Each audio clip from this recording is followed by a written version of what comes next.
This module is all about banking transaction और bank से related जितनी भी ट्रांजैक्शन होती हैं वो हम बारी बारी इस मॉड्यूल में सीखेंगे। सबसे पहले स्टार्ट करते हैं कि अगर हमें कोई कस्टमर एडवांस पेमेंट देता है उसको कैसे रिकॉर्ड करते हैं, और हम अपने अगर सप्लायर को एडवांस पेमेंट देते हैं तो उसको कैसे रिकॉर्ड करते हैं। उसके लिए आपको, अगर आप कस्टमर अपने वेंडर को एडवांस पेमेंट देते हैं तो उसको रिकॉर्ड करने के लिए आपको राइट चेक वाले ऑप्शन में जाना है। यहाँ पे आपने अपना बैंक सेलेक्ट करना है, यहाँ पे जिस बैंक से आप पेमेंट कर रहे हैं। मैं पे कर रहा हूँ बैंक अल्फलाह से। जो भी आपका चेक नंबर होगा, अगर आपने ऑलरेडी ये कोई बैंक अल्फलाह से ट्रांजैक्शन स्टार्ट की हुई हैं, लास्ट टाइम मैंने 2001 चेक राइट किया था इससे, अभी ऑटोमेटिकली सिस्टम ने 2002 इसको कर दिया हुआ है।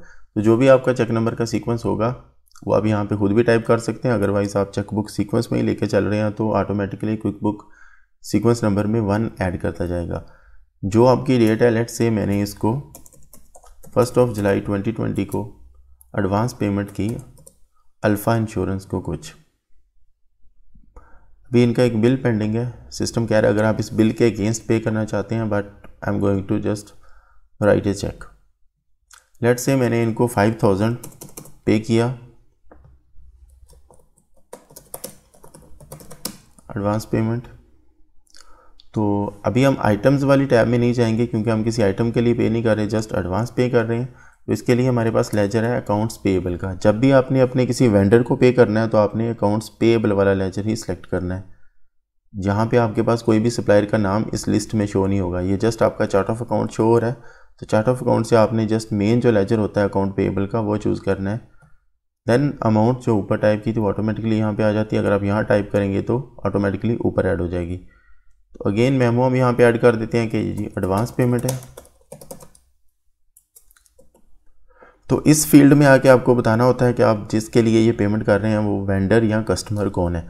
अगर तो ये कस्टमर से रिलेटेड कोई पेमेंट हो और हम कस्टमर के अकाउंट में चार्ज करना चाहें तो हम यहाँ पे अकाउंट पेएबल की जगह अकाउंट रिसीवेबल का लेजर चूज़ करेंगे। और जो ही मैं इस लिस्ट में आऊँगा, यहाँ पे ड्रॉप डाउन लिस्ट करूँगा तो अभी जैसे वेंडर शो हो रहे हैं मुझे कस्टमर शो होने लग जाएंगे। अभी क्योंकि मैंने अकाउंट पेएबल का लेजर चूज़ किया हुआ है and payable is related to vendors, तो मेरे जितने भी वेंडर हैं जस्ट मुझे वो यहाँ पे शो हो रहे हैं। तो अब मुझे यहाँ पे चूज़ करना है कि अकाउंट पेएबल के अंदर ये किस वेंडर से रिलेटेड ये ट्रांजैक्शन है। ये जो मैंने ऊपर नेम चूज़ किया ये जस्ट मेरे बैंक के लेजर में शो होगा, और यहाँ मुझे अपने वेंडर का लेजर चूज़ करना है कि अकाउंट पेएबल में तो ये बैलेंस जा ही रहा है लेकिन अकाउंट पेएबल के अंदर किस वेंडर का ये बैलेंस है। So I will choose Alfa insurance. Class आप चूज़ कर सकते हैं क्योंकि ये अभी बैलेंस शीट आइटम है तो उसको हम ट्रैक नहीं कर रहे, तो क्लास में इसकी छोड़ देता हूँ। इस ट्रांजैक्शन को भी हम सेव करते हैं तो हमारी एडवांस पेमेंट अल्फ़ा इंश्योरेंस को रिकॉर्ड हो जाएगी सिस्टम में।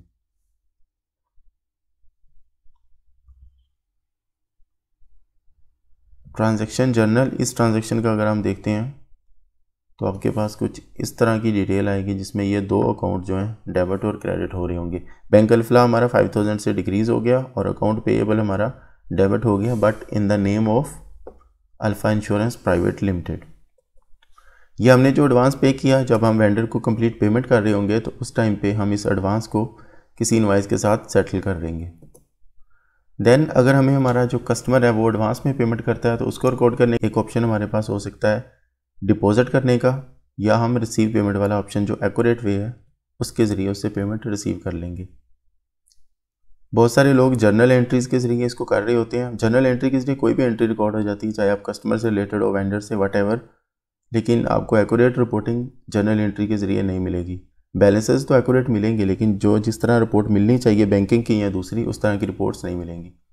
ओके, लेट्स से मैंने ये रिसीव किया कस्टमर 3 से, मैंने इससे 50,000 एडवांस में रिसीव किए। सेम डेट, जो ही मैं यहाँ पे अमाउंट टाइप करता हूँ सिस्टम ऑटोमेटिकली ज्यूम करता है कि ये किसी इनवाइस के अगेंस्ट आपने रिसीव किए हैं, तो जो भी पहली इनवाइस होगी सिस्टम उसके अगेंस्ट इसको अप्लाई कर देता है। तो मैं ज्यूम करता हूँ कि ये जो मैं रिसीव हुए ये इन इनवाइसेस को क्रिएट करने से पहले रिसीव हुए। लेट्स से 1 मई को हमें रिसीव हुए। उसके बाद हम ये इसको 2 इनवाइसेस क्रिएट ऑलरेडी सेंड कर चुके हुए हैं, बट आई ज्यूम कि ये हमारा जो एडवांस है ये इनवाइसेस सेंड करने से पहले, तो इसलिए मैंने इसकी डेट 1 मई कर दी हुई है। तो अगर आप यहाँ पे कोई इनवाइस टिक करेंगे तो ये जो एडवांस पेमेंट है ये उस इनवाइस के अगेंस्ट अप्लाई हो जाएगी, लेकिन आपको यहाँ पे कुछ भी टिक नहीं करना अगर आपको कस्टमर जस्ट एडवांस दे रहा है। तो 50,000 की पेमेंट बाय चेक आ रही है इससे मुझे, लेट्स से चेक नंबर ये है और इस डेट पे रिसीव हो रही है किसी भी इनवाइस के अगेंस्ट नहीं है, इसलिए मैंने कोई भी इनवाइस यहाँ टिक नहीं की और आप इसको अभी सेव करेंगे। जो ही मैं सेव एंड न्यू पे जाता हूँ आपको कुछ इस तरह का मैसेज देखने को मिलता है कि ये जो आ रही है ये ओवर पेमेंट रिकॉर्ड होएगी कस्टमर की। आप इसके लिए एक मेमो प्रिंट करके कस्टमर को दे सकते हैं या ओके करेंगे तो ये ट्रांजैक्शन रिकॉर्ड हो जाएगी और कस्टमर का एडवांस बैलेंस सिस्टम में रिकॉर्ड हो जाएगा। अगर मैं प्रिंट मेमो पे जाता हूँ तो कुछ इस तरह की एक रिसीट प्रिंट होगी जो आप अपने कस्टमर को प्रेजेंट भी कर सकते हैं कि हमने इतना एडवांस उससे रिसीव कर लिया हुआ है।